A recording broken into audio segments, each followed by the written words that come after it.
বিসমিল্লাহির রহমানির রহিম। আজ আবারও সকালবেলা ভোরবেলা ফজর নামাজ পড়ে চলে যায় মাঠে। রাস্তা দিয়ে হাঁটতে হাঁটতে দেখি যে প্রচুর মাছ। আবারও বাড়িতে ঘুরে আসি, জালটা নিয়ে চলে যাই মাঠে। এই মাছ মারতে মারতে মারতে আজকে এতগুলি মাছ পেলাম।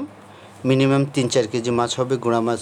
সবচেয়ে বেশি অনেক জায়গায় বলে নলা মাছ, অনেক জায়গায় বলে কাঁচকি মাছ। আমাদের এদিকে কাঁচকিটাই বেশি বলা হচ্ছে, তাই আমিও কাঁচকি হিসেবে বলি। আর সব ধরনের মাছ আছে এখানে, পুঁটি মাছ, খুলশা মাছ, তারপরে এই যে এখানে অনেক ধরনের মাছ, অনেক মাছ দেখতে অনেক সুন্দর, খাইতে অনেক স্বাদ, আবারও নাকি মিঠা পানির মাছ।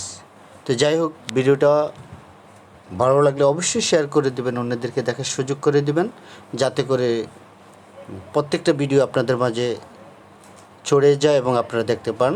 আর কমেন্ট বক্সে আপনাদের মতামত জানিয়ে যাবেন, আমার সাথে থাকবেন। অসংখ্য ধন্যবাদ আপনাদেরকে আমার সাথে থাকার জন্য। আর আশা করি কমেন্ট বক্সে আপনাদের মতামতটা অবশ্যই লিখে যাবেন। আর ভিডিওটা শেয়ার করে দিলে ভালো হবে। আর প্রত্যেকে লাইক করবেন, কমেন্ট করবেন এবং শেয়ার করবেন। ধন্যবাদ আমার সাথে থাকার জন্য। আর ভিডিওটা দেখতে থাকুন, আমি আছি আপনাদের পাশে। ওকে, আল্লাহ হাফেজ।